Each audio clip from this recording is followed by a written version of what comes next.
So you had a very famous Starrcade match with Ric Flair that he talks about in his book and alleges that you were a little stiff with him in that match. But what are your memories of that match and just working with Flair? I believe it was 34 minutes, and it was a 5-star match.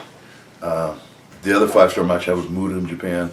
Flair, I mean, you don't have many 5-star matches, and that's one I'm very proud of. But the thing with Rick was, for me to be me. Now, I could go out there and have, you know, a 2-star, 2.5, 3-star match with Rick. But to get the 5-star out of Rick, you had to piss him off, and you had to challenge him. And see, I've told Rick this, and he keeps telling that same sad story, that I did this, and then he beat me up and blackened my eyes. Have you heard that? Yeah, in his book. Yeah, well, yeah, I blacked. You backed off after you. Yeah, in other words, I challenged him in the ring, and then he fired up and started punching me, and he's punching, closed my eyes. The next day, my eyes were closed, which is, you know, they were a little puffy, but it's just bullshit. And then I backed off, and he basically dominated. And the thing was, I told Rick to his face in a bar, I said, Rick, come on, you keep telling that same sad story about how you puffed my eyes. And I said, how is it that you can puff my eyes up if I let you? Because I got down on one knee, I put my hand around your waist and fed you. Like, come on, hit me. I put one knee and just looked up at him like that. And the reason was because I told Harley, I said, we're gonna put Charlotte, and it was supposed to be me and someone else, but Rick was a replacement, so you don't put a replacement in the job. And so you and Sid, actually, I think. I think it was me and Sid, yeah, supposedly. But the Anderson thing happened. Yeah, the Anderson thing happened, and Sid was gone. So Rick's in his hometown. You know, you can't beat him there. It's big baby fist. It wouldn't have been right. I don't think. I wouldn't have done a job in my hometown, in Denver. You know. So we do the 34 minutes, and I had told Harley, you know what? The only way I can get this 4-star, 5-star match, and I didn't use those terms, but the best match out of Rick is if I piss him off. And I'm going to, for the first, he said, what are you going to do? And I said, for the first 10, 15 minutes, I'm going to stuff him. I mean, every time he looks like he wants to do something, I'm going to nail him. And boy, I did. And he was getting dejected, and I kept nailing him, and it was like nothing. But I knew we had the time, so it was like, I heard 15 minutes. And I said, okay, Rick, block. And you talk about Ric Flair, and he hears okay, from a 400-pound hill, he's ready, because, he knows he's behind.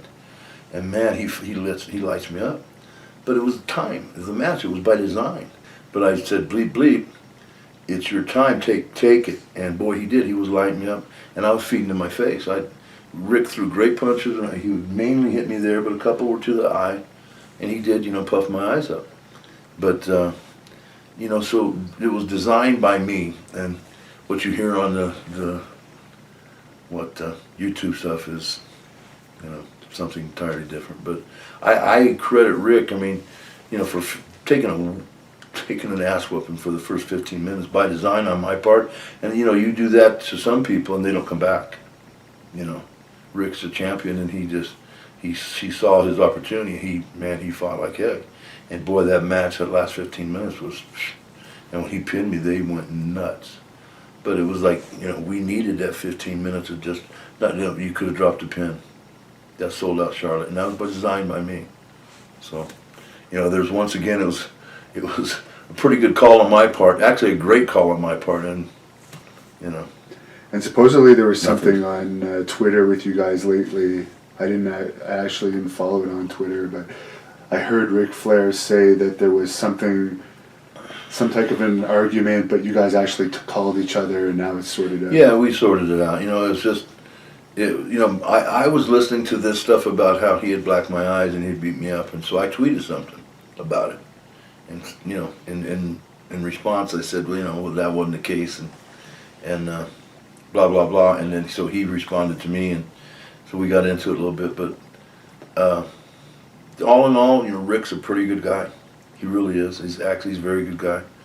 And if he likes you, he's on your side.